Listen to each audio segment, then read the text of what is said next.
Hello, Finovate. We lost up, so hopefully you're still with us. I'm Rudolf Bergslycka, Senior Business Manager at Tink.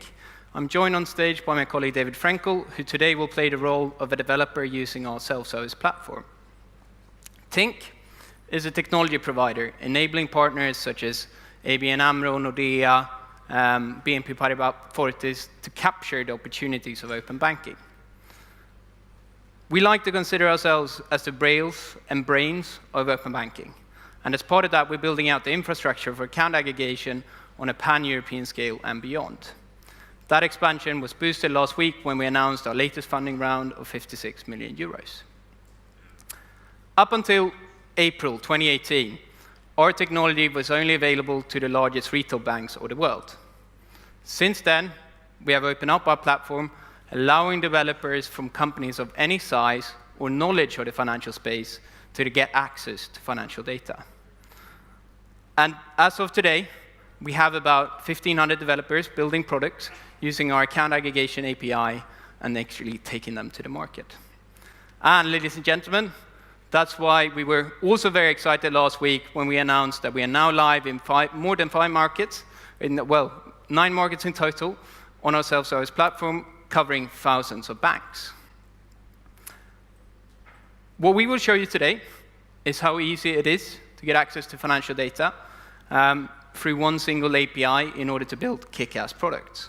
And what we're going to show is something that David built in a couple of hours using our self-service platform, and that is around a credit risk use case. So let's get started. So in this example, a company credit loan wants to give out consumer loans in a very smooth and compelling way.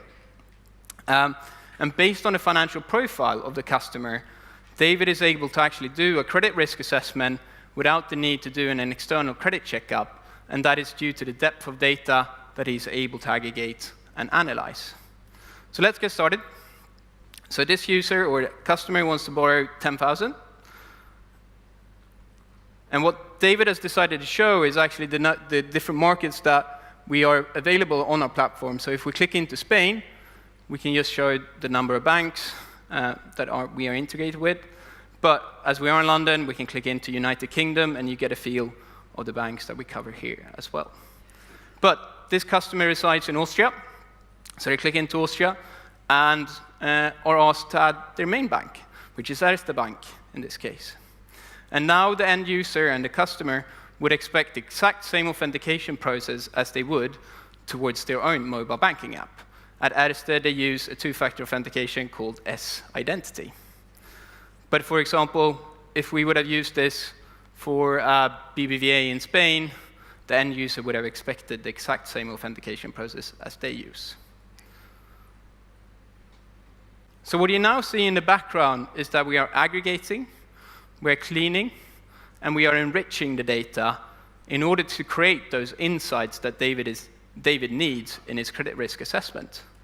What we're also doing is actually looking at the transaction history to identify if this customer have any other bank accounts at a different bank that he or she wants to add to the loan application. We identify Easy Bank, but in this case, the user doesn't want to add that, so that is skipped, and then the credit score is being calculated. That ends up at being at 71.6 on a sliding scale, 0 being the worst, 100 being the best. And what you can see here is that David actually decided to present the data point that he's been able to aggregate or get from this customer. So you can see he's been able to see the average salary, the average left to spend on a monthly basis, the checking balance, the savings, does this customer have any existing loans, etc. And that creates that better informed credit risk assessment. So the user continues, and then is presented with the offer. If they're happy with the terms, they accept. And what David has decided to do is actually aggregating this customer's different accounts that they have at Erste Bank in order to create that smooth and compelling customer journey for the end user without having to type in the accounts manually. So they decide which account, and they select that, and then the transfer is being processed. And then you get a confirmation. So that was the last step of that example. So in this use case, thinking from the end end user perspective, the benefits is that they actually get the best possible rates without having to do an external credit checkup.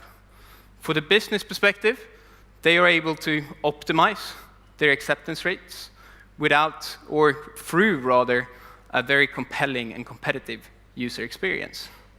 But the most prominent benefit of them all is actually for the developer, who now has access to financial data and is actually able to take a product to the market in a matter of hours rather than weeks or months.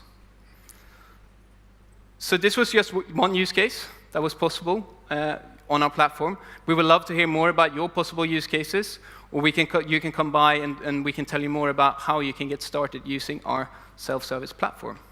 Or you can actually come by the booth and try the demo that David just built. Thank you.